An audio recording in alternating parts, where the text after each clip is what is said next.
this bullet beat you there. Where are you going? I bet this bullet beat you. Oh, yeah. Real one showed up.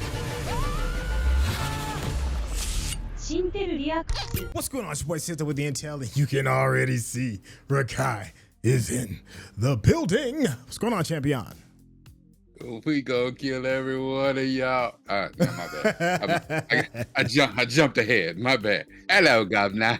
Hey, man, what is going down? I can't go on enough of how much I love Sinners and just the community that it's been building, and seeing all of the reactions and the reviews and the breakdowns and everything that's been going down.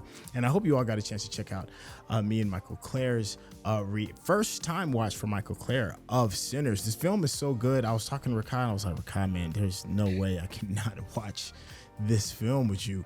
It's too good. It both resonates with both of us. We've talked about it so much off camera. It was like, this has to happen. But this go round, we're gonna really look at it. Like, we've seen it a couple of times each. We've both enjoyed it for the entertainment purposes of it, and we've kind of looked at it. Not with the idea of really pulling back some of the layers, kind of like how you do in your deep dives. Rekkai, how you feeling, man? I'm feeling like this is the type of experiment that we should do. Now, even though it'll be in Syntell's Patreon and on his page, what we're doing is we're doing a bit of combining what we do with a reaction, which we do on his page, and the deep dives, which we do on my page. So this is an experiment, but it is for you. So I'm super excited. I love this movie so much. It's 10 out of 10.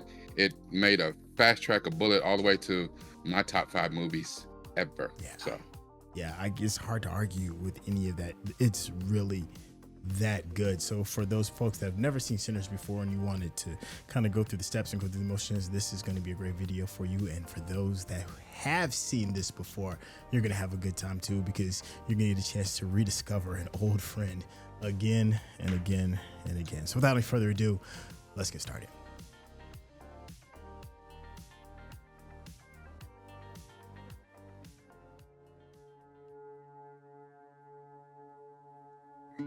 Now, just to be clear, you've seen this not just a couple of times, but you got a chance to watch the 70 millimeter print. That is such a rare thing, man. That's rare air. I did. The opening weekend, I did get to see it in the whatever true IMAX format in 70 millimeter, and it was amazing. God, it's one of those things that makes you. There are legends of people ungrateful. In ancient Ireland, they were called Philly. In Choctaw land, they call them firekeepers. And in West Africa, they're called griots. This gift can bring healing to their communities, but it also attracts evil. Now, interesting thing? What's that? Now disgraced author Neil Gaiman wrote a book called American Gods. Okay. In the TV series, Pablo Schreiber, who famously played Master Chief in the Halo series, he was he was tall, red hair, he was like the leprechaun god or whatever in the show. Mm-hmm. He was a Philly. Really? Okay. All right. I do remember that. I'd never even heard of the term Philly until this movie, so I'm going to be perfectly honest with you. Yep. I knew all 3 terms, but I hadn't seen much about firekeepers, and I remember him being a Philly because I looked it up. Now, when you were sitting in your leprechaun. Now, when you were sitting in your theater watching a 70 millimeter, man, can you describe what it must have been like just seeing this in full frame? It was full frame, and to see it fill the entire screen from, 4 stories tall, it just, the sound, the sights, the brightness of the picture, it leapt off the screen. I almost felt like we was in a movie. Only other time I felt like that was watching the original Avatar with the blue people in 3D. I thought I was on that planet, so. Come on, son. It's okay. Now, apparently, those 3 crosses supposed to be the Father, Son, and the Holy Spirit. And they're exactly 33 inches apart. And show them the way. But also, since it's not our first time watching this, why do Mhm. you think they keep showing images of Remmick? That's a good question. Why is that? I want you to promise right now. Drop the guitar, Sammie.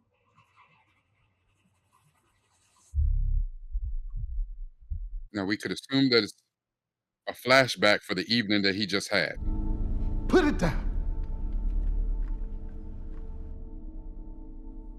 Or the three crosses, which Jesus died on a cross, so it is also a At 33 years representation of old. death.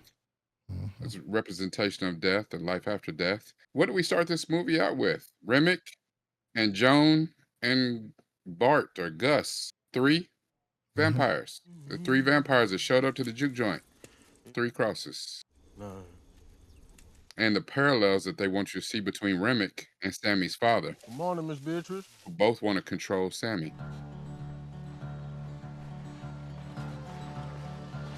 That look No, at the but this size of time- that cotton bag, man. Did you ever realize that they were that big, that yeah. long? Mm-hmm. Don't put that on your body, Samuel. My soap is soap. It'll dry you out. I'll put this on while it's still wet. Even back then, nobody trying to get ashy. Mm-hmm. He just gave what my mama and them used to call a whole bath. Now, apparently, this wasn't actually shot in Mississippi, in the Mississippi Delta. I heard this was actually shot in Louisiana. It was. They shot a lot in outside New Orleans. Oh, I love this reveal right here. You see him, and then stack, just a quick reveal. It's like one birthing the other almost. Such a great reveal. It's the little things. The little chain that's on stack that shows a little bit of wealth. The fidgeting hands that are on smoke a little bit to let you know that he's kind of ready for whatever. Here, pause this for a second. Absolutely. So one of the things about this particular scene and about how this came about. So one, let me handle the rumors. Okay.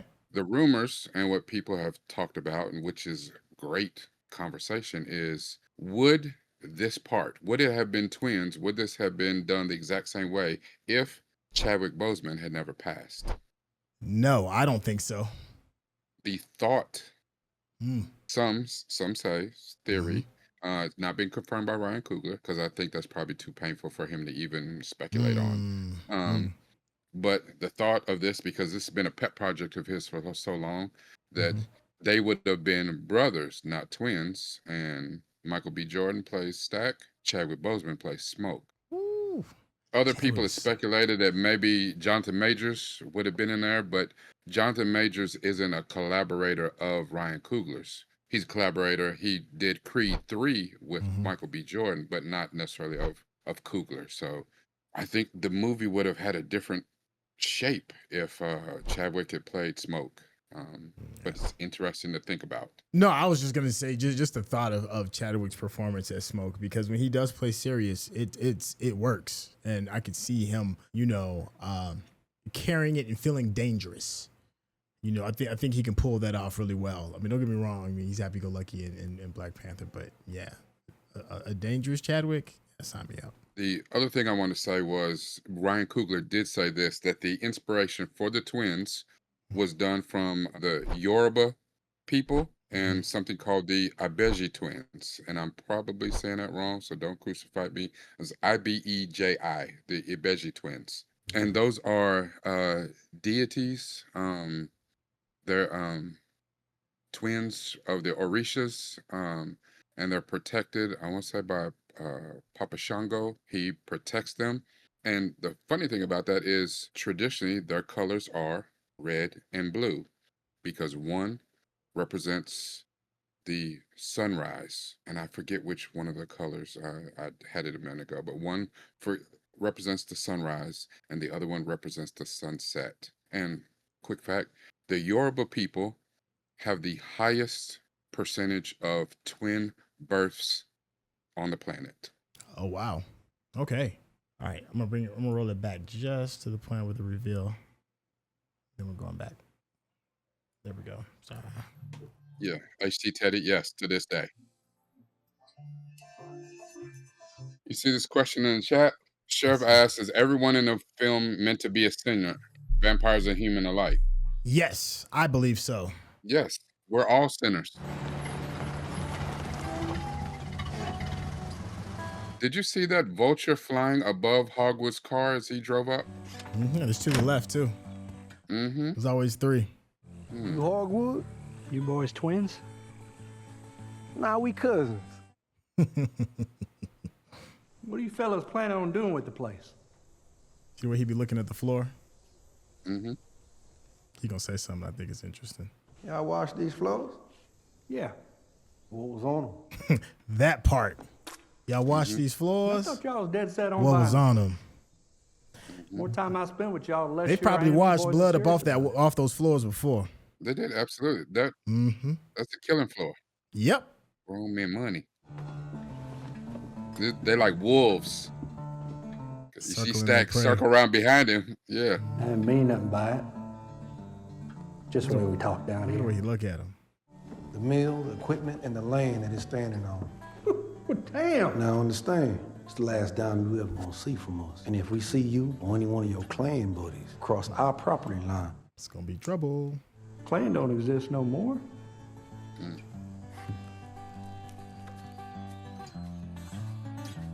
Hide in plain sight. That's what they do. Nowadays they wear suits and I love how the church is the brightest thing. It's almost the brightest thing in the whole movie. You up off early, look son? how dark it Like is you say. inside though. Jump on the work. You see Don't the let color work palette? jump on you. Oh yeah. That's right. Finish my quota for the day. See the table, it said in remembrance of me. Son, you keep dancing with the devil. One day it's gonna follow you home. Now that's one of my favorite scenes in the very beginning because it sets the tone for everything. You got this young man comes in off the farm, just about to enjoy the rest of his evening, chasing his dream. He goes into the one place that can really save him, kind of shucks it off as like whatever. His father gives him a warning about dancing with the devil in the pale moonlight. But it also kind of like it sets the tone for, even though people within the faith may not believe in the things that you do, you're still going to be protected. Because when he read that passage, it pretty much felt like a protective prayer that he said to himself. Even though you might make these choices, God is still going to protect you. He's not going to give you nothing that you can't get out of. And as we know towards the end, he is a bit of a survivor. I love the contrast between his father's dark skin. You could barely even see any of his features, mostly just his eyes at times, juxtaposed against that all-white background. The symbolism of that, of just how even religion and faith can even come from some of the darkest of places, but with the purest intentions of hearts of what that preacher man represented. I like that. It sets the tone for everything, because from here on out, it's going to be, choir boy's, preacher boy's choice on what he's going to do when it comes to the argument of fate and destiny. I have a slightly different take. Go for it real quick. The one thing, all right, so let's go with the Saul Williams, who played the father, the preacher. Saul Williams was huge in the 90s. He was one of the first original slam poets that I saw. He was huge.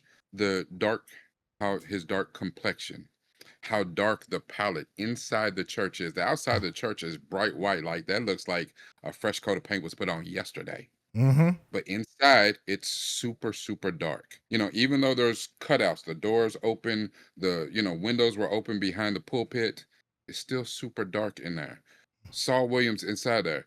I think it's natural to assume, because he's a preacher, he's a man of the cloth, he's a man of the word, that he represents light, but not necessarily, because there are just as many evil people that stand in pulpits, which draws that parallel, that juxtaposition late in the movie where Remmick started quoting scripture. He started singing, this, what was he singing? He was singing the song or whatever. He did quote scripture, the God's prayer. He said, yeah, words don't mean anything to me, but they gave me great comfort. And the thing is, what we forget is the devil knows scripture just as well as anybody else. Him taking his guitar and then chastising him about, where he was going and what he was going to do. It seems like he wanted to keep his son away from sin, but at the same point, he wants to control his son and what he does, which is, you see in a few minutes when the twins start asking him about their uncle. Like, how is he? You know, he putting his hands on you because they have their own trauma they living through with their daddy. But, you know, his brother, the daddy's brother, wasn't a whole lot better. He just was better than their daddy. So Yeah, that's gonna be another interesting conversation. Let's keep this one moving. Hey, little cousin, come on out. You gonna get them back to you in one piece? I mean, that's mostly true. Yeah. Yeah, they didn't lie. Yeah. So he not putting his hands on you, is he? Nah, man. Nothing too much. About to Not too level on. much. Smoke be quick with that. That dude protect at every turn. So tell me about Chicago. I heard they ain't got Jim Crow up there. Black man can go where he wants. So, boy, you can't be believing anything that you hear. Time to fill your head up with this make-believe. Me and your cousin, we gonna give it to you straight. Chicago ain't shit but Mississippi with tall buildings instead of plantation. That right there's a bar. Figure we might as well deal with the devil we know. Deal with the devil you know. Mm-hmm. You know, the first time I saw it, when he said deal with the devil, you know what that reminded me of? What's that? The Wire. All the aspirations of Stringer Bell. Yeah. But as soon as he started dealing with the devil he didn't know, everything changed. It's very true. Oh, shadowing. How about you leave that truck to us? We'll see Smoke save Preacher Boy one more time in the exact same fashion. Look at that sky. That's a mighty fine day to be free, ain't it? Our own juke joint. For us and by us. Just like we always wanted. Put FUBU on it. Mm-hmm. Love you. Love you too. Be careful. I will. You know, the beautiful thing about that was, even as Smoke said that, you know, most brothers, twins, or younger, or whatever, would have took that as a slight. But he know good and well his brother's always looking out for him, so he didn't have nothing to say about that. But I love you. You right. I'm not good at watching my own back. Thank you. Oh, they understood each other completely. There was no misinterpretation. Yeah.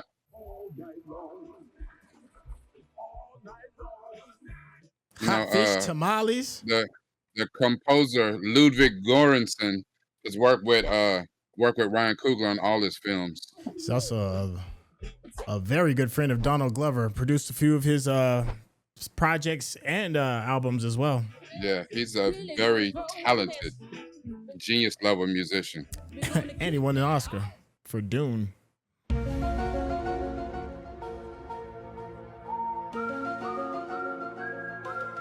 Are you sure about that? Come here. I love this, how he gonna give her game. You heard of the Smokestack twins? Of course. Good. I'm Smoke. No. You're not in no She trouble. immediately backed up. Like, oh, See, I'm trying to put some money in your pocket. See, I'm gonna need you to come sit in this truck right here. If somebody come and look a little too long, I want you to lean on this horn, all right? Can you do that for me? We got a deal? Good. Jump in. I love that. Numbers always got to be in conversation with each other. Well, I just think it's amazing that so many people try to be gatekeepers, and the reputation, especially from those of us in the urban culture, is that we always try to do people wrong instead of do right by them. So You're not little Lisa, is you? Guilty as charged. guilty as charged. Oh, child. Look at the damn cat dragged in. I love how his accent is almost non-existent. It's because he knows his clientele. You watching that? You going? Let this bullet beat you there. Where are you going? I bet this bullet beat you. Oh yeah, real one showed up. Boy, how you been? I was doing better before you shot me in the ass.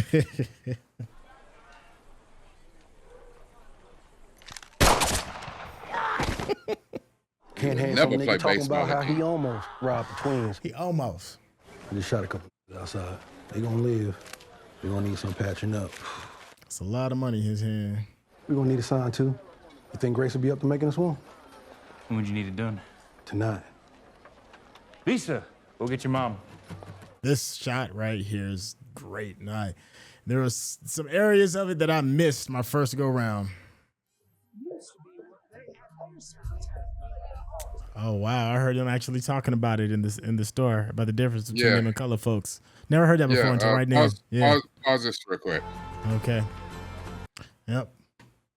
So this is important. You know, a lot of Asian immigrants that made it to this country, a lot of them poured into the Delta, into the Mississippi Delta between 1910 and 1930.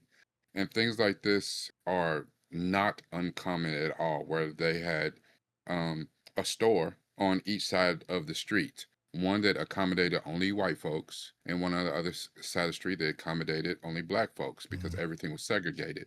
The strange thing about the Asian community is they fit in with both people and neither people. They were kind of in between. They were a buffer class. Yeah. Yeah, culturally, they fit in with the black people and they could adapt, and, you know, they were right along lock and step with black people. However, white people did have the power, and they had to make sure that they did what was necessary not to upset that power balance, which is why many of the people in this, they kind of took a position of, we don't have a position. You know, for one, number one, don't mess up the bag.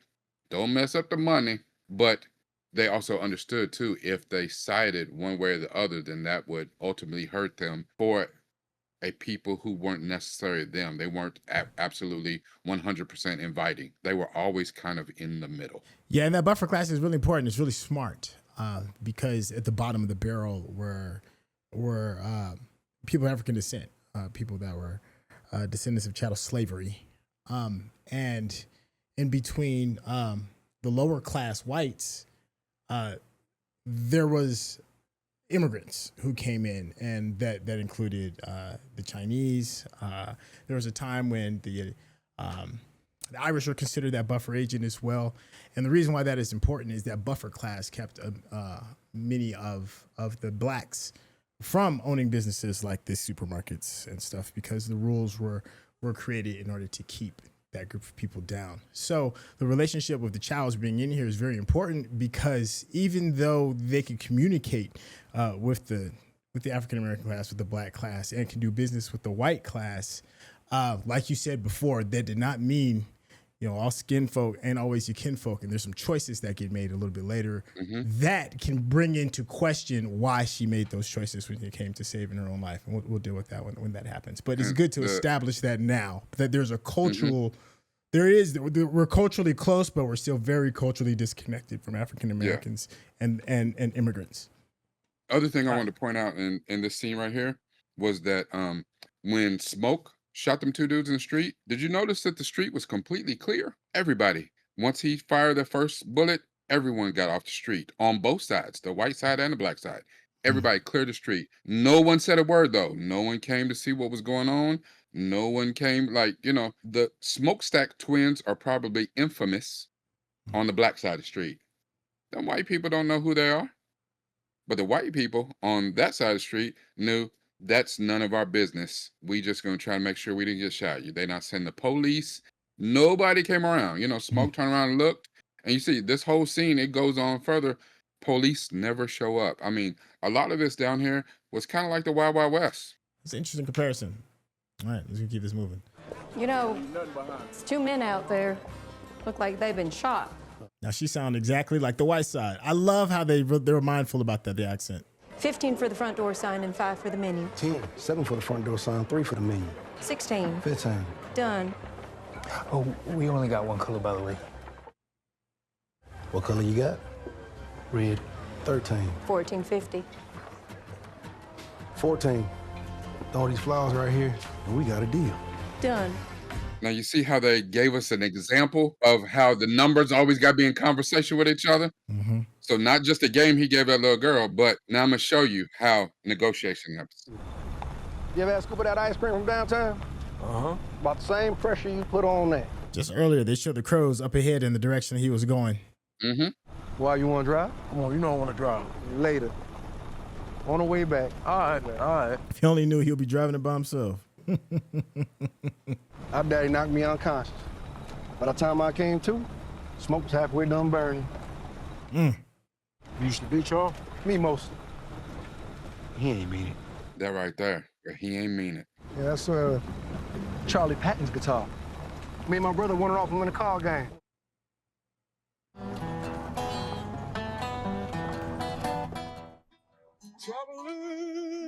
Yeah. That look on his face. He said, Yes, oh. sir. He like, oh, we about to make money. Uh-huh. We gonna make some money. Hey, pause it right there just real quick. Yeah. So for those that don't know, Miles Catan, who's playing Sammie, is actually a musical prodigy. He's been a musical prodigy since he was about 3 years old. And he is the son, or one of the children, of famed gospel singer Timothy Figueroa. He's been singing with his mother for as long as anyone can remember.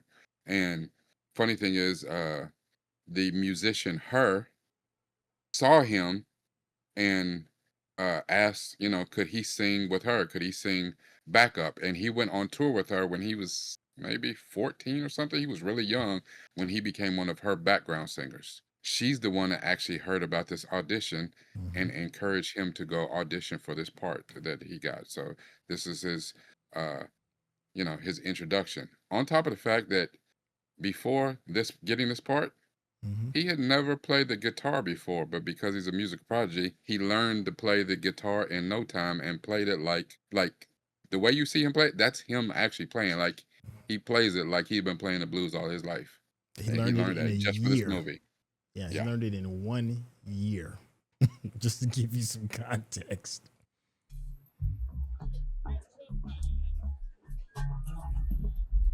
Let's go. Take on.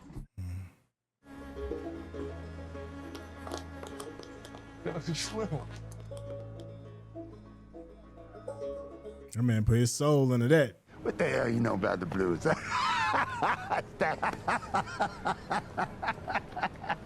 I can show you better than I can tell you. I'll give you $20 to come play at our juke tonight. That's a lot of money back then. I play and I get as much corn liquor as I can drink. A sinner like me, I can't ask for more than that. First one to admit he a sinner. No, Slim, I'll drink to that. But you know what? I'll say this about him. He knows exactly who he is. Look at his face. It's an Irish beer, straight from the north side of Chicago. Huh? Oh.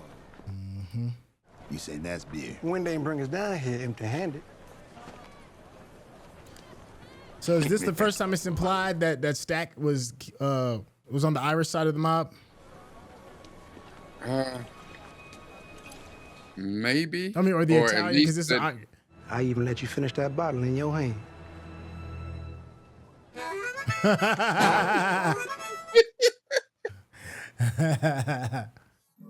We gonna have us a battle of blues. It's gonna be a real ring-a-ding-ding, just for us. A ring-a-ding-ding. We gonna get funky like a Mississippi donkey, y'all. Get a drink on the twins when you get there. And there she go. Both of them married women. I've seen you somewhere before. And both of them fine as wine. Erling. I'm married, by the way. Happily? Careful, boy. You're gonna bite off more than you can chew. Easy now, youngin'. I get you a lot. Excuse me, boy. Is this here smoke, or is this Stack? Don't look at her. Don't look at her. Well, he's being funny, but he's also being for real because it's dangerous to look at a white woman back then. Because you told me you loved me. Well, I told you to stay the fuck away from me too, but I guess you didn't hear that part. Yeah, see the way he's looking around. It ain't safe to talk to her in the open like that. You stuck your tongue in my cookies and fucked me so hard, I figured you changed your mind. Yo, you know how do dangerous that is to say that out loud? Rotten hell, Stack. Shit, I will. I will. I gotta pause it. Look, I know a lot of people feel some kind of way about their relationship, but I don't think people really realize when it came to this scene how dangerous this scene is. Like when a white woman walks up to you in the Delta South. I mean, yes, she's passing. I know she has black in her, but she appears to be a white woman out loud in public. And you talking about it, and then you stuck your tongue in my coos. Yeah. Yeah. and ever be half to death out loud. That is a death You're right. sentence. That's a the death thing. sentence. Her saying that out loud, if the wrong person hears it. the Caucasian man heard that, they'd be like, get the rope. And Get the rope. And big shout out to our chat. Teddy said Emmett Till, and that is a perfect example. Yes, this happens. Black men were lynched, dragged, skinned, burned alive, just for staring at a white woman. So our very first introduction to her is her loud talking out loud. Even though she is technically of the culture because her grandfather was half black, I think is what it was. Even though she does have that tie, Mary does have that tie through the blood. Culturally, she still don't get it, and we're gonna see another example of that a little bit later on. Anything else you want to add before we move forward? Well, that's because as well, you know what I'm saying. She was her mother that took care of her. Yes. Also took in Smoke and Stack and raised them after they, off their father. The thing that people forget, because nowadays it's not a thing, and in 2025 you can love whoever you want and do whatever you want with whoever you want. Same sex, I don't know, whatever people is doing out here nowadays, it ain't like this. This is almost 100 years ago. Yes. So the thing is, she's passing for white because the rule in America has always been one drop. The one drop, and that was an actual law. The one drop rule. You have one drop of melanated blood in you. You is Negro all day long. And the thing is, she is fortunate or unfortunate, however you call it, because she can pass for white, which means that she can get away with an elaborate lie. But it's also a very dangerous place because to be there, it's almost like being undercover, like an undercover cop. And you don't want anybody to find out that you actually a cop. So you rolling with all the gangsters and the drug dealers and all that. But if anybody find out you're a cop, you are dead. That's her. She's undercover. And then she can't even really go back over to the black side because the black side, they don't like her because she can pass for white. We've always had colorism issues within our own community. So she's not black enough for the black people. And that one drop, she got too much black in her for the white people. She's in a very dangerous place just existing. And the sad thing, what people don't realize about her relationship with Stack is that she was in love with Stack and she didn't care. She didn't want to pass for white. She didn't want to marry the white man. That plan, Stack and her mama came up with because he knew the position where they were culturally in the world. He could not be with her and keep her safe. They could not be together because people are going to comfort them because they assume that he's with a white woman. Yeah, sometimes it's not even about sometimes what you think and what you believe. Sometimes perception. And right now you got a bunch of people coming off that train that don't live there, that don't know them, and it is perceived that she is a white woman. Therefore, the danger does exist. Save your trifling ass a room. She right next to me. So many shots of that cotton still in the background as a constant reminder of the past. Hold your hands now. You hear me?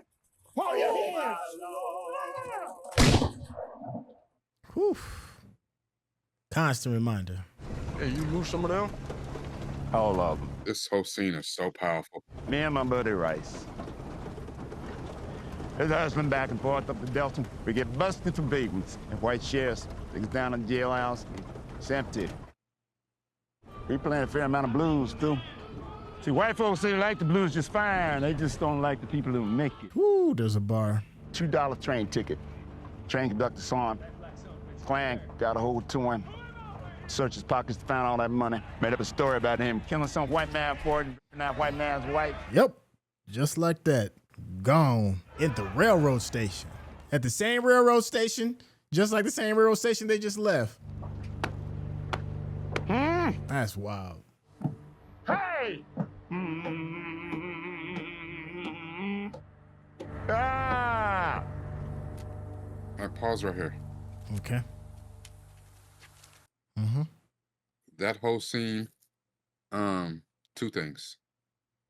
When he was telling that story, one of the things that I cannot express my gratitude enough for Ryan Coogler was to not give us more trauma prawn. You know the word I'm saying. Mm-hmm. We have far too many of those type of images that relate back to slavery and lynching and all that type of stuff. So in order for us to get that scene, to feel that scene, while he was telling the story, we heard some of the sounds in the background, and we knew as he's telling the story and we hear the sounds, you can see it in your mind's eye. You can see the story without actually having to see it. Thank you so much for not putting a piece in here to further traumatize us. It was not needed, and it was perfect. Second thing, when Delroy Lindo, Delta Slim, got to the end of that story, he was so worked up in real life. He was so worked up that whole where he started hidden and he made up a song and he started humming and he made up a song. That is not in the script. That is just something he did. He actually felt that scene. So I know he was acting, but he felt that scene and that moved him where he started a song. And you saw that Michael B. Jordan knew that was not in the script, but he followed right along. And you can see the look on Sammie's face. Sammie is so confused, like, what the hell's going on right now? I read my script. This ain't in there. And Michael B. Jordan's like, you got that guitar, don't you, boy? To play something. And you see, Sammie never started playing because he didn't know what to do. I don't know where he was on his lessons as far as playing the guitar, but he was so out of pocket. A lot of the songs in the movie, while he was learning, he learned to play those songs. Yeah. So to just start riffing on the guitar like you know what you're doing, he wasn't ready for that. And that's why he never played, he never did anything, because that was completely improv by Delroy Lindo. But look, I'll do you one even better. That magic works out even better because he's not supposed to play. He hasn't experienced nothing in order to play the blues. That's why he called him out in the beginning. He was like, as long as you are, I got socks that older than you. What you know about the blues? He ain't experienced nothing. He's going to later on. You know, if you would add, if Preacher Boy was in that same spot the next day and that moment came, I promise you he'd have played. The character would have. But this character right now, he don't know nothing about life just yet. Nothing. So when Delroy Lindo's in that moment, I think that worked out perfect. That was a perfect little quickie, a happy accident, happy mistake. Isn't that what the dude that be painting the stuff going on? Yeah, that's perfect. Cornbread. Boy, a long time no see. This here my wife, Therese. That boy clean. Nice to meet you, Therese. Mm-hmm. I ain't got time for your scheming stack. Behind on my not quota. notice. Is his wife pregnant? Your quota. I think, I don't know. Shit, she might even let you put your pecker in her mouth. Well, you should have stayed gone, because I'm about to beat the black off of you. Come on, I don't want no trouble. Look. Yes, she is. Look, see? She is. I never noticed that before. Good woman. Look, that's a good woman. You see, she stopped him. She's like, wait a minute, hold on. Don't mess up the money. Your shoulders and make this money. Yeah. What kind of money he talking about? Papa's here. Papa's here. Yeah, she stayed with the utility belt on, though. She had all kinds of stuff on her. That's that hood y'all were northern men. Nah, we through with Chicago. Chicago through with y'all. That's a bar right there. When Stack robbed to get enough money for them crackers to sell you a whole meal. She always was up on it. You ain't putting nothing past her, man. Just this, Miss Annie. And a pinch of hydrogen. Don't sell none of this on the way home. I don't want your mama coming at me crazy later. Yes, ma'am. Now, apparently, from my understanding, the money that she got was considered plantation money. And it was a way, if you were sharecropping, especially back around this time, they wouldn't give you real money. They'd give you plantation money that could be spent solely on plantation type goods. Kind of like how Annie's setup is there. It's on plantation grounds. But it's not real legal tender. But if that's all you have, you got to work with what you work with. And this kind of gets brought up again later on when they start talking about wood and nickels. Hold on. The thing about it, that practice is still in effect to this day. Just now we've substituted real money. If you go to the hood, you go to a urban setting in any city in America, the same thing is set up. So you have the Bo Chows, you have the Chow family that have stores all over the hood, and you have stores run by almost anybody who's not black. And the prices, you go to the hood, the price, you go one store on the other side of town, something costs $1. You go to the hood, that exact same thing costs $5. And it's the same thing as if when we saw the Caucasian people in town at the Chow's goods store, they'll go in there and buy goods that they take back and put into their plantation cantina, then resell them to the people who work the plantation, but use this monopoly money, the plantation bucks, to keep the people from amassing any real wealth. That way, you can't own anything. You can't open your own store. You can't own your own business. You can't move. You cannot afford to go anywhere. And then the few plantation dollars they give you is not enough to really do what you need to do because it's not enough money. It wasn't enough to begin with. I'll trade you. I don't want your money. Don't be stupid, man. I ain't stupid. Your money come with blood. All money come with blood. All money. All money. All that war and whatever the hell's he been doing in Chicago. And you back here in front of me. 2 arms, 2 legs, 2 eyes, and a brain that work. How you know I ain't prayed? I work every route my grandmama taught me to keep you and that crazy brother of yours safe. Every day since you've been gone. Say it with power, too. So why those roots ain't work on our baby then? I don't know, but they work for you.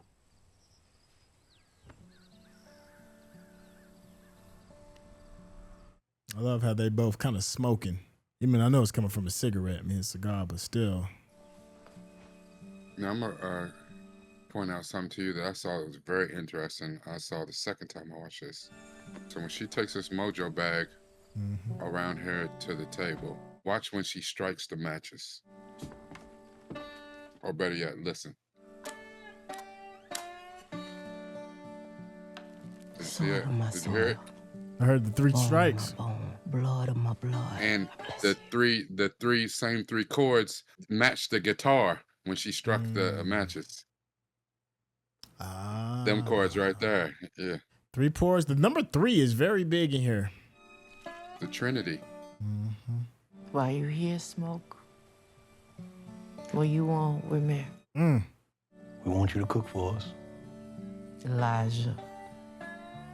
She said his whole government name. You want me to say it? Still hurts coming back here. But I love you. I love that is a wonderful parallel to later in the movie. How the twins are exactly alike when it comes to that.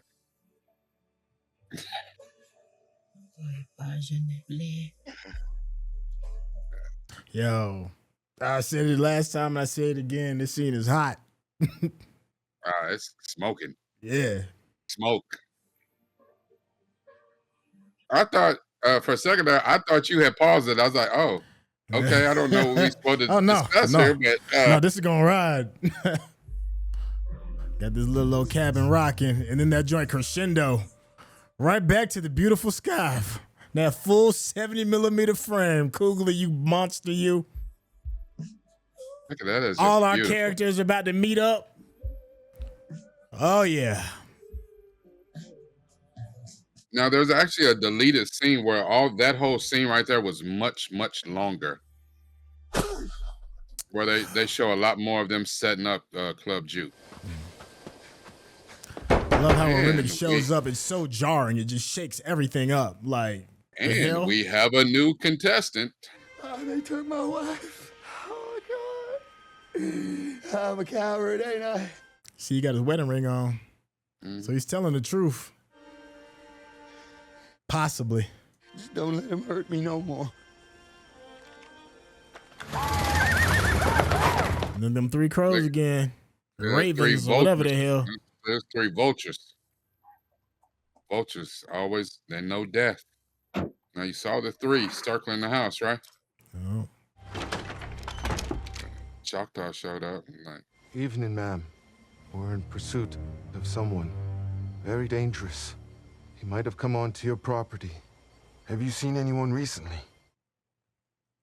Bert! Is he in there with you, ma'am? He's not what he seems. So at this point, Trying to pull your coattails. You need to act now.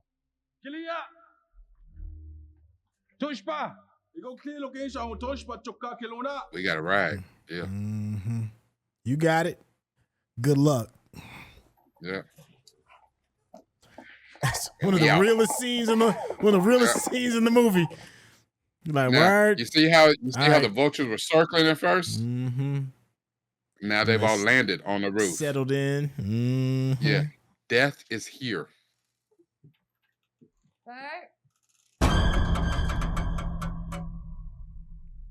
Oh, he's just resting.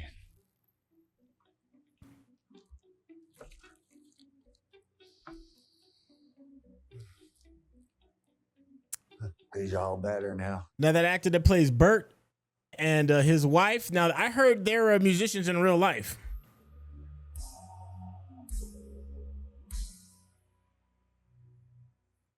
This is the first time that the music sounded a little bit different too. Jack O'Connell that plays Remmick, he's got a background in Irish dance. Oh, I believe it. He sells it. I'd hope he would. Now, did you see how, remember the only color they have for the lettering on the sign was red? Mm-hmm. Also more foreshadowing. It's like blood is already on that place. Mary. Oh. What? They your cousins? Now, y'all must be play cousins. So disrespectful. But you seem like such a nice young man. I ain't always nice. Ain't that young either. Ooh, hit her with that breeze. Mm. He's like, listen. Now let me get on in here and get a drink before I start tearing up. Go on, enjoy yourself. You got my $2? Huh? When you was selling ass out in Little Rock, you ever let John pay with a goddamn promissory note? Hell no. Hold on, pause it right there. But see, I wasn't selling ass in the Delta. I swear, the first time I saw that whole line got past me. The second time I said, wait a minute, what did he just say? It's called sinners for a reason. Yeah, when you was selling ass in Little Rock, you ever let a John pay for that? I said, wait, what the? I said, oh, say it ain't so. Stack was at Diddy parties. God damn it. Ah, damn it. Oh, yo, that's why I want to know if it was on the way to Chicago when they left, or was it on their way back that they learned how to sell ass in Little Rock?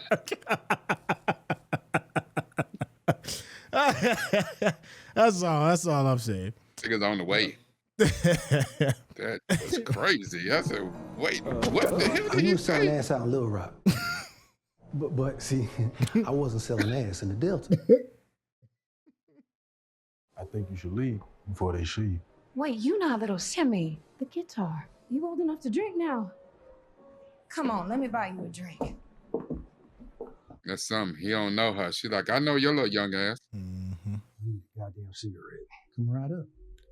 So you play that guitar that left you? I love that. What are you? What am I? I'm a human being.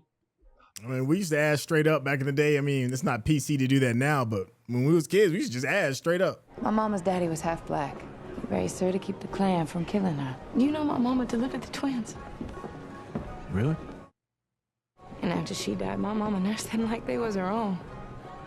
They've stacked love. And they had enough money to buy this whole mill, and they ain't even sent flowers to her funeral. We sent your mama flowers. Plenty of them. You know, I just realized how nobody went to her mama's funeral. Probably because they weren't allowed to. Let's go check in on Slim. See if he don't need backup. I don't know, but she's from there, so everybody know about her there. Just Don't like, mean nothing. did you notice that's white how, people we dealing with.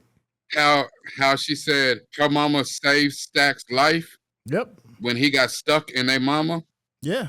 I think their mama passed giving birth to them. Oh yeah. We'll pause this real quick.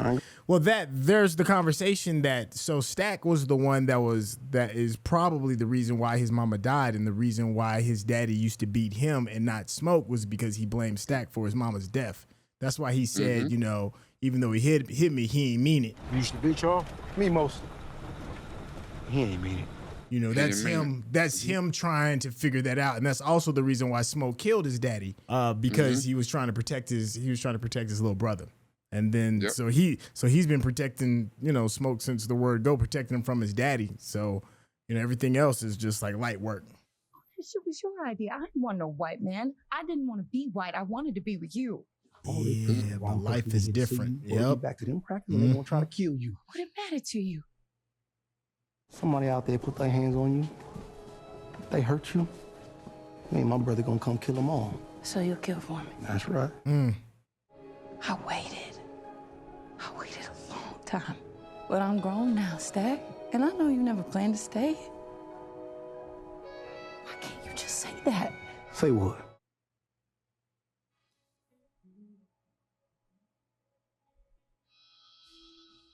I love you. I just want to keep you someplace safe. And I was never gonna be here. And I was never gonna be with me. Never. Hit the Denzel. Oh yeah. But he told the truth though. That's real talk. Like, you know what I'm saying? And you see the pain that's involved in both him and Smoke had to say that to their women. Well, that's why they had to leave. Well, also to find a better lot in life. But you know, we got a dead child on one hand and a love that can never be on the other. They had to leave. Plus, also the rumors about them killing their daddy is a problem. My little cousin, y'all. That little half-ass golf clap. Look, Stack already know. He already know what everybody's in. Hold up. Tell me who you are. Where you from? This scene. I'm Sammie Moore. Sammie Moore. I'm a sharecropper from Sunflower Plantation. They call me preacher boy, counting my daddy being a pastor. I wrote this song for him.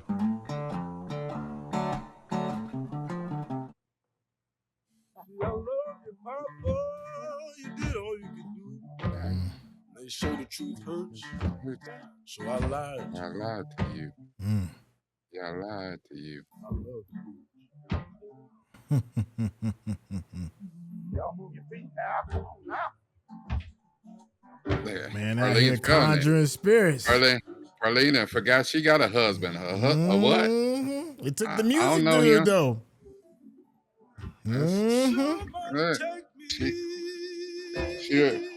She just showed up to the blues version of Chris Brown concert. Preacher boy got 2 cherries in his hand. You better watch out. Yeah.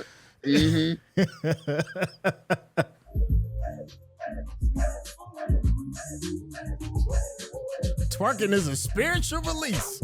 Look, Grace is feeling it. Look, about sleepwalking, drunken monkey. I just noticed the Bloods over there. Okay. I was wondering, I was like, is it just Crips? At first time I seen the Bloods. Okay. Let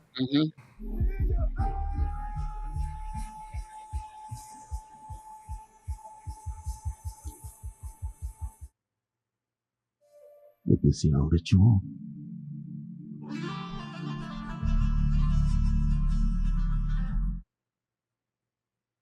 We be free.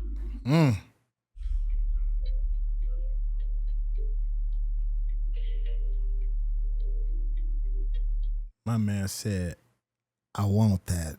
I want all of that. Woo.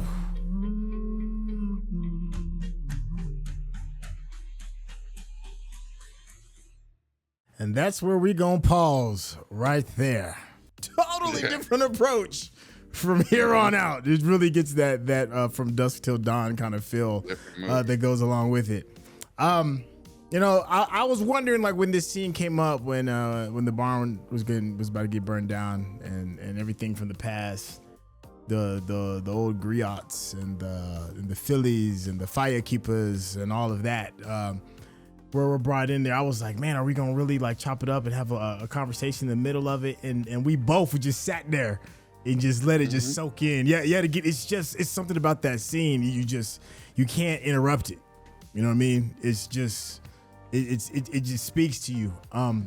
Arguably one of the most memorable moments in the entire movie. Memorable enough that if a scene could win an award, that would probably be the scene to win the award for this particular movie. And it never disappoints. Rekkai, what you over there thinking on? You know, the thing about this movie has enough scenes, has enough moments that made it easily catapult into my top 5 movies of all time. But that scene might be one of my favorite scenes ever. You can think of iconic and great scenes in movie, great lines, but that scene, here's the beautiful thing about that scene too. While this movie's in production, while they're filming it, so they are almost finished with the movie. That scene between Ludwig Göransson, bless his genius mind, and Ryan Coogler inserted that scene in 1 week before they were completely finished with production. No one had any idea about that scene. They brainstormed, they came up with that scene, and he said it needed something.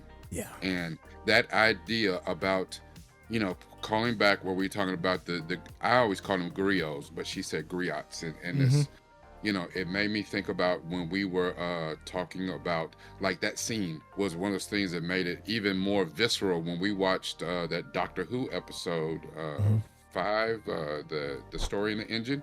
Yes. About how the griots could tell these stories and bring them to life. They made it real. Him piercing the veil where you could see into the past and see into the future, because this is 1932. So we already in the 2000s. You got Crips and Bloods there and her sea walking, you got twerking, you got, a lot of other things. I love the fact that culturally it wasn't confined just to black people either, because you saw with Grace and Bo Chow there, you saw the drunken monkey, wushu type of stuff. You saw the Chinese opera. You saw several things that represented their culture as much as what represented many of the African diaspora that spread across the world.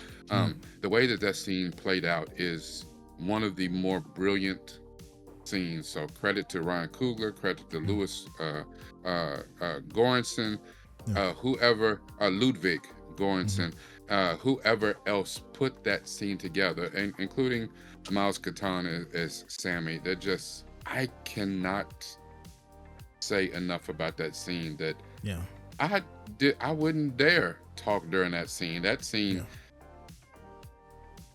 sonically, Ludwig Göransson, sound design, the composition, the score, everything, the music in this is its own character, and it is magnificent.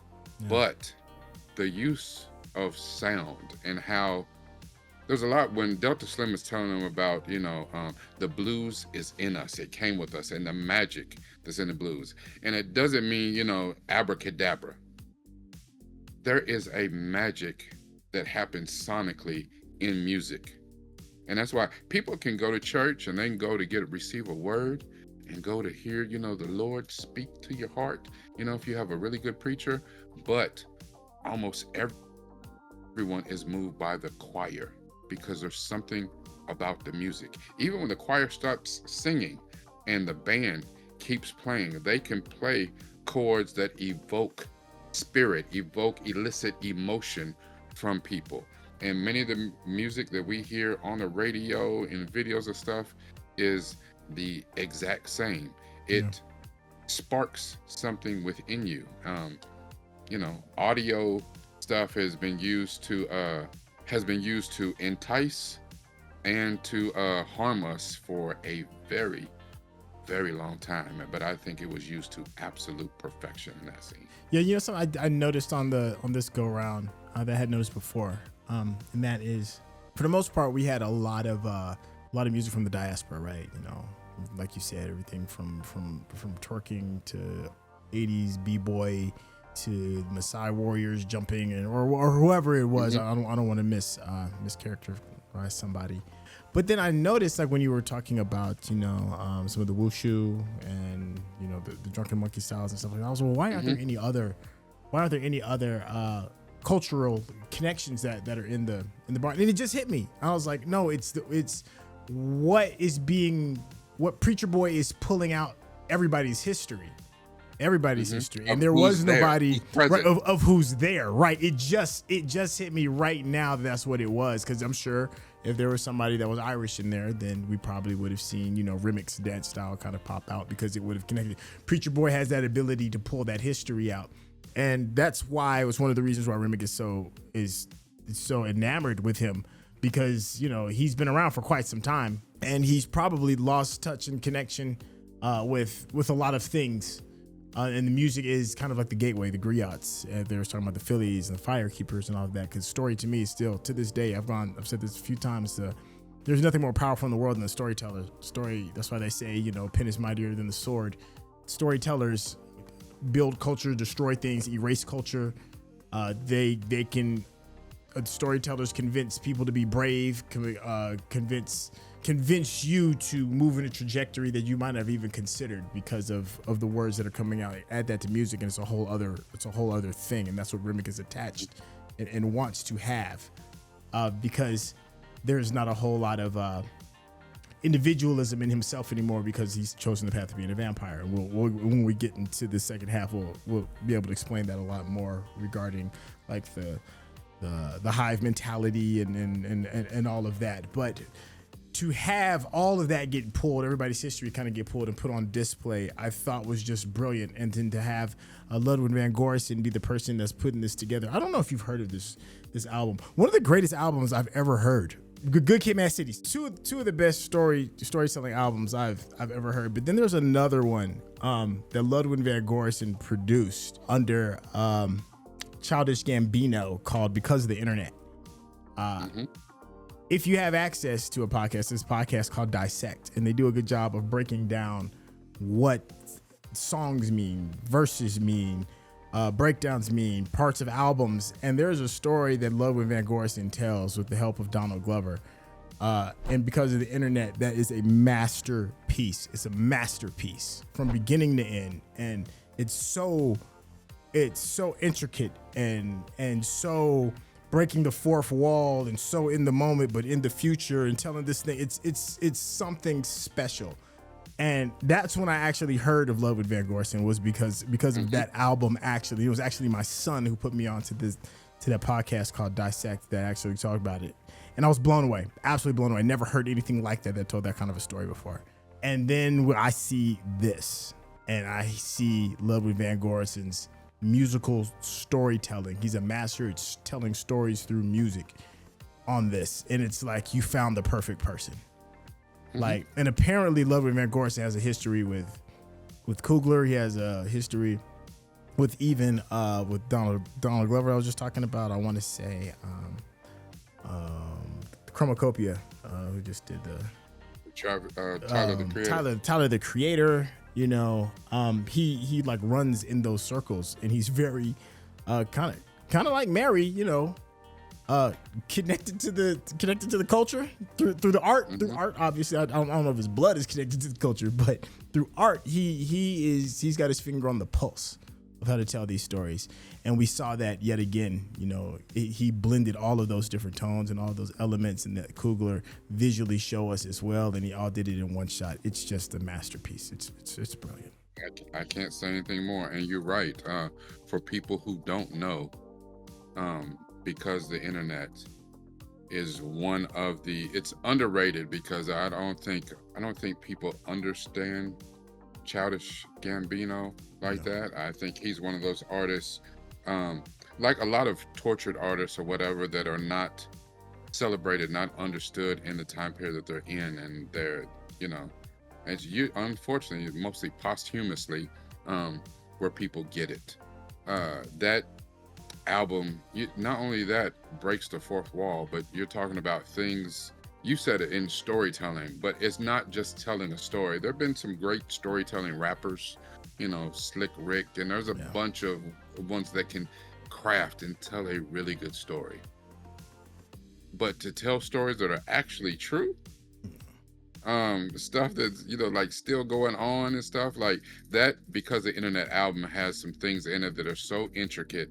And I tell you somebody who's a master who understands so much of that. You said your son put you on. Yeah. Chuck put me on to that album and broke it down and explained it in a way, and I was like, yeah, are you for real? Like, yeah, it's wild. Wait. What? I'm like, it, and then you listen to it again after you've got a breakdown, after you've understood, and it took on a whole different life. Like, it was great the first time. The second time I listened to it, I was like, I'm not crying. Like, wow. Like, I didn't even know you could do that on an album. And you're right. So Ludwig Göransson is an absolute monster. And to me, he's the closest thing to this generation's version of what I think of as John Williams. Because John Williams, who did, the Star Wars, and did so many of those classic and iconic scores and themes and soundtracks back in the day, to me, Ludwig is kind of that dude. Like, it's a different level. I mean, there's a lot of talented people that are doing scores and stuff and have moved into music like that, but I think it cannot be stated. It's understated how important the music is in this. I mean, the whole crux of this is the vampires want Sammie. Yeah. They even said, listen, make us a deal. Throw him out the door. Yeah. We'll let all y'all leave. We don't even want to bite y'all. Not today. Let him go. We just want him. And I think we're going to come back when we get into part 2, where we'll see the juxtaposition of there are some very strong parallels to Sammie's father and to Remmick and what they wanted as far as the control of Sammie and his gifts. So let me ask you another question real quick. I feel like there's 2 movies in Sinners. There's two totally different movies. And I feel like we picked a good spot to kind of like put a break. The last time I felt like this, and I think I said this during me and Michael Clare's reaction. I'm an old head, and back then when movies got released, we had box sets, and one of my favorite ones was Scarface, and because there's really 2 movies in Scarface. There is The Rise, and that's tape 1. And The Fall. After Push It to the Limit, after that it's tape 2, and it's The Fall. And me and my friends, we watched Scarface so much, but we only watched The Rise when we were playing poker or whatever it is, playing spades or whatever it is. And that was the only one we watched. Like every now and then, you would get to the second tape, but most parts it was just that. We watched that one tape so much that it was warped. Like I let my tape rock till my tape pop. Yeah, it was one of them kind of joints. And you only watched. We did the same thing. Like we only watched The Fall because there were some of the most iconic lines from the movie are in The Fall. The better movie is The Rise. The grittiness that was Tony Montana. But the great iconic lines are actually in The Fall. So that is what my question is going to be. If this was like 1993, and you got your double cassette tape of Sinners, and it stopped right when Remmick shows up, which tape are you rocking into the tape pops? Are you watching part 1, what we just got done doing, or are you watching part 2 when it turns into Dusk Till Dawn? Part 1. Part 1? Okay. This part. Yeah. This is my part. I'm biased because that music scene is in this part. So that's, to me, is the greatest. And y'all out there, y'all know that I don't do horror movies like that, even though, again, this is technically Technically, it's a horror movie, and I've seen it. This is now, going on my third official time seeing it. So, for somebody who doesn't watch horror movies, you should watch this one a lot. But I think it's the brilliance with how the second half of this movie is done. That, I mean, it does have some gore. It does have a few jump scares. But it's not all out. I never felt like the purpose of the second one was to try to scare the shit out of me. I think when people who make horror movies, the premise of that is, how bad can we make people jump out of their seat, be sticking on the edge of their seat? Like, my purpose is to scare the hell out of you. I want you to walk out of the theater talking about how you were scared. You think you peed a little bit. That's the purpose. The purpose of the second half of this movie is not that. It's really strongly tied when you start looking at parallels and look at things that happen in the first half of the movie. The whole first half of the movie, they set up and they establish to make you care about these people that we are going to categorically kill the shit out of in the second half. We killing everybody. Brother, so I co-sign and sign and co-sign again with what you just said. Yes, it's probably one of the best setups I've seen in a while, so that when things, go pear-shaped, you care. You care. Yeah, unfortunately, you do care. And there might be some people you care about a little bit less than other ones, but you'll find yourself, it was surprising at how angry I got at certain characters in this movie. Yeah. And normally they are characters on the fringe. Like, okay, well, I don't really care that much, but I cared about our main characters. I cared about some of these side characters and stuff. So, usually you don't see that in ensemble pieces. It takes James Gunn or somebody who's very good at doing ensemble pieces, but then you still don't care about everybody. Yeah. I did care about, the majority of our cast and how things started to fold out. And I was like, damn. So yeah, I thought this was excellent, but if I'm true, I don't really need all of that. I like the resolution and like some of the things that we got to, but this part of the movie was really good. Here's the thing. I know the talk has been, sequels and prequels and stuff like this. And, because Hollywood, they're greedy. They down for $1. So they'll shoot anything to squeeze some more money out of this. It's like, oh, we didn't believe it in at first. We didn't know it was a hit. We didn't know what you're doing. But now that you have shown us the way to the bank, it's like, listen, let's crank out some more of this. What else you got in there? And and they don't understand that this story is a one-off. Like, it ain't. I'm not trying to do all that. I was telling the story I was trying to tell. I told the story. I'm done now. But the thing is, honestly, I could watch a prequel. Like, I could watch a story about the Smokestack twins. I don't give a damn vampires in or not. Like, that's how enamored I was with the first half of this movie. I don't need the vampires. Hell, they went to war. They was in Germany. They was at war. They was in Chicago with the mob, the Irish and Italian mob. Apparently, he was selling ass in Little Rock, Arkansas. Okay, that's a story. You know what I'm saying? They're going to talk about some other things in the second part of the movie about when they first left town after their father was killed and why they end up having to leave that place. There is a lot of story that could be told with the Smokestack twins. Not to say that they should tell it. Yeah. But there is some story that could be told. Yeah, I think you're onto something with that. I could, if don't get me wrong, I don't care what Coogler make, I'm gonna see it. So let's just start off with that off top.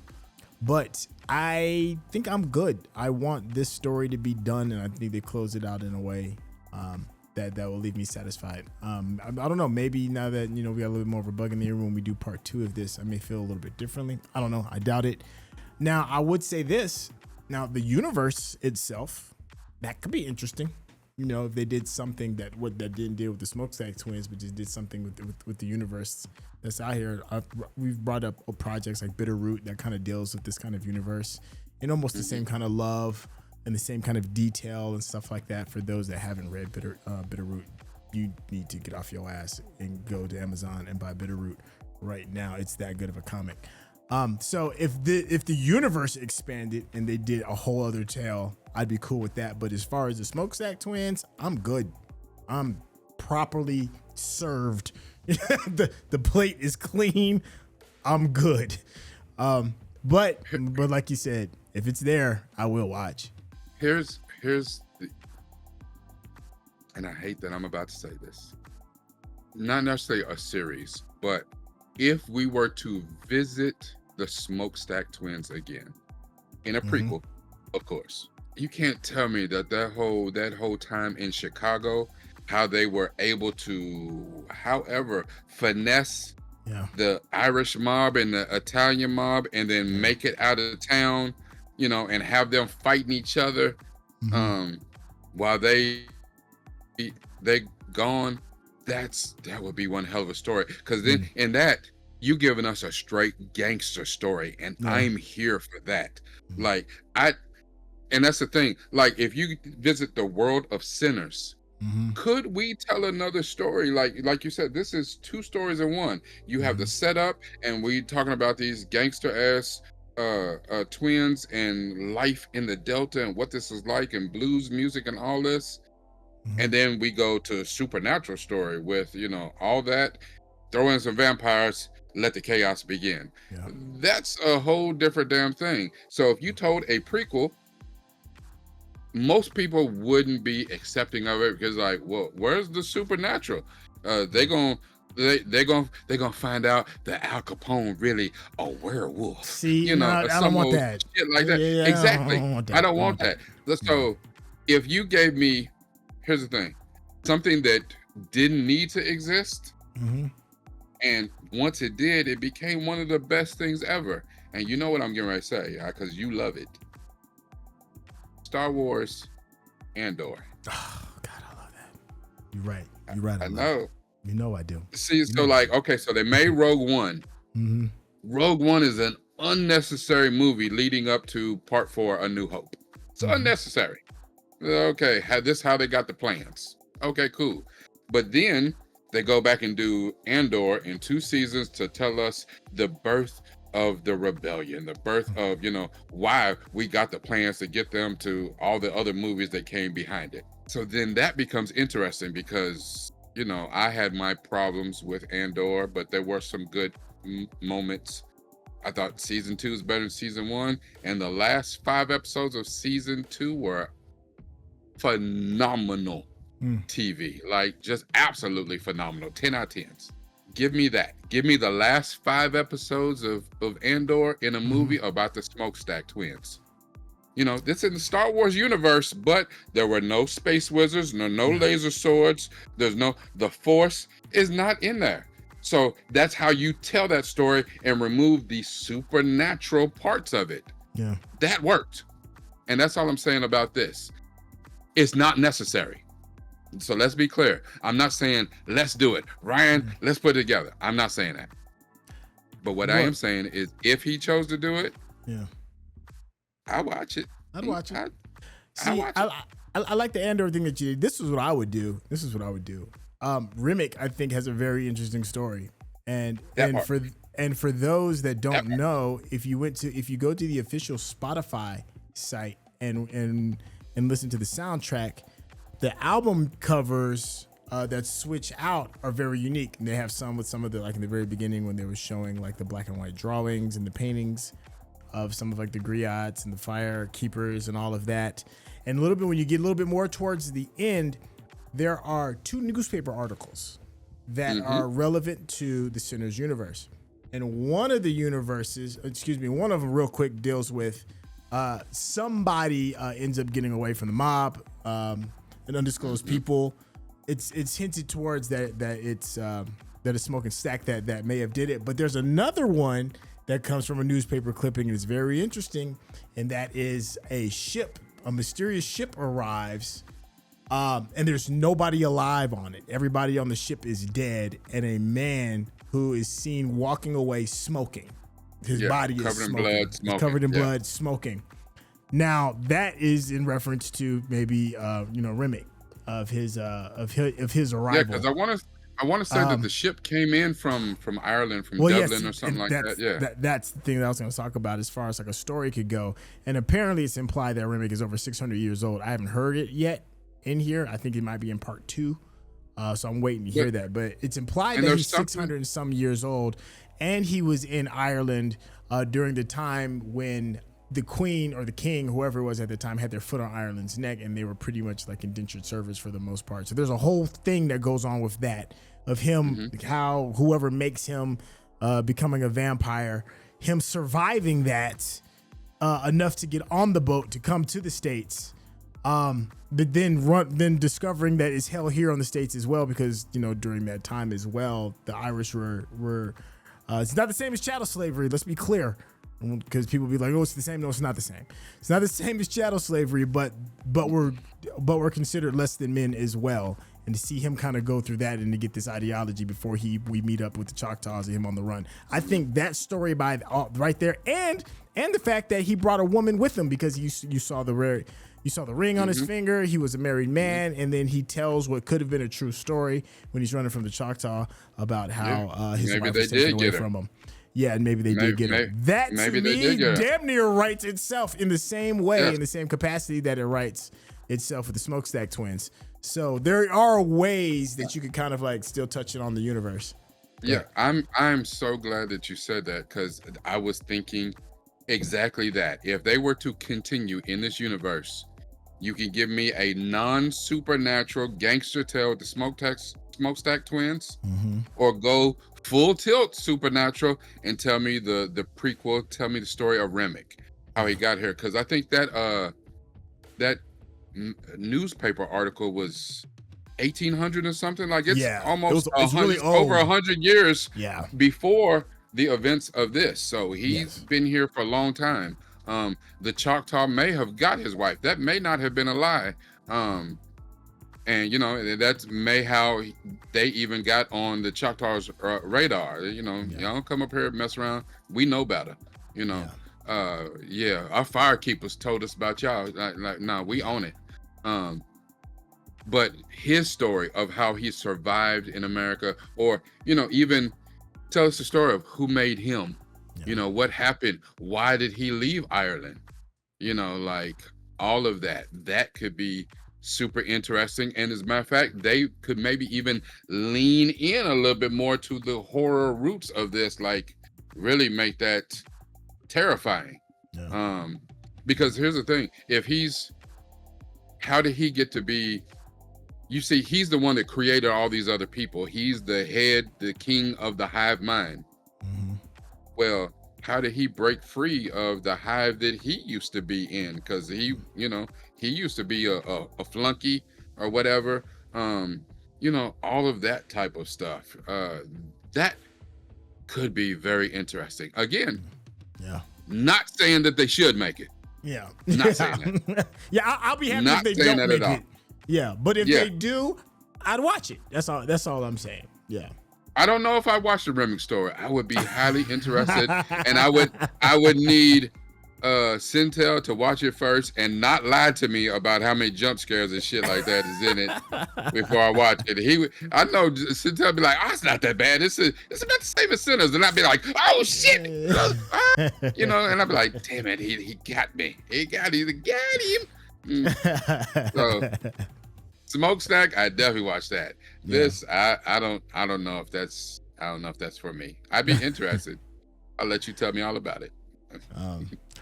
I think that's a good place to kind of stick a fork in this one. Thank you all for watching part 1. Trust me, there's a lot more that we can go into it, but I think we're going to save some of this, some of this excitement that we have for part 2, because it's high energy. In case you haven't seen this. If you are watching this with us, how many times have you watched this? I'm curious, because for me, this is number 3 for me. I think it's number 3 for you too. This is my third. I watched a lot of pieces. I watched a lot of shorts and all types of stuff, little chopped up pieces. But this is my third, full walkthrough. So Yeah, and still seeing something new. It's such a beautiful, magnificent film. Hey, first off, if you wonder who it is that we were talking to outside of just me and Rekkai having this conversation, members of the Patreon, in the special section of the Discord, where you can actually watch us do some of these reactions and chime in. We got some really good questions. Thank you all for everybody that participated. And if you've been enjoying, our a little bit more of a critical look at Sinners, if you want more of that, because like Rekkai said earlier in the beginning, this is more of a blend between a reaction and taking a little bit more time to kind of peel the layers back. If you want that layer feel of peeling the layers back and getting a really good deep dive, that's what is offered on Rekkai's page, and it is fantastic. Run over there, hit that subscription button, show some love, and of course, head on over to his Patreon as well. Rekkai, tell the people how they can get in contact with you. Absolutely, exactly like you said. If you like, I do more of a what I call a media therapy deep dive, where I look for the tropes, themes, whatever I pull out of the movie, whatever speaks to me, and kind of talk about that in relation to the characters and my own personal life. So I don't know how your life has went, but I talk about how things relate to me and how that might relate to you. If you like that sort of thing, come visit me on my Patreon. I try to get the videos on there a little bit sooner than I get them on my YouTube, but if not, you can come see me at youtube.com/Nupe from the Ville, NUPEFROMDAVILLE. If I said it too fast, it will be in the description. Remember, everything that we watch, you heard us, we really try to use this, but it's more important that you actually use this. Thank you, Chef. Hey, thank you, Chef, and thank you for hanging out with us, and we'll catch you for part 2. All right, y'all, take it easy.